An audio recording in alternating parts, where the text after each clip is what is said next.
Hey, good morning. We are Hengstler-Dynapar at Hall 6 and our stall is R5. For the past 2 days, we have been seeing a lot of people coming, a lot of technical discussions. Everyone is curious of what is the product that we have. Everyone is talking of technology and we are just loving it. It's been great 2 days so far, so good. A lot of people coming in and we have our expert from Germany, Mr. Peter Elbel. He knows his product. He's been working with the company for 30 years and that's Mr. Peter. Yeah, we are representing Hengstler-Dynapar. I'm really happy to be here in India to show the great people.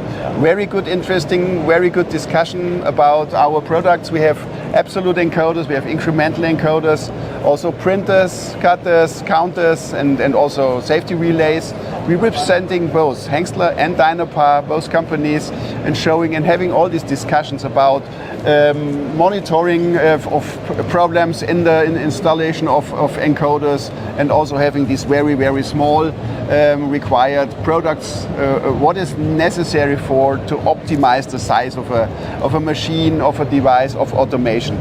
Really nice to be here. Exactly. And really good discussions with all the good customers on this side. Very friendly, very polite.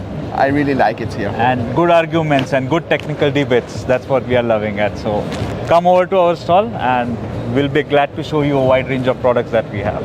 Thank you.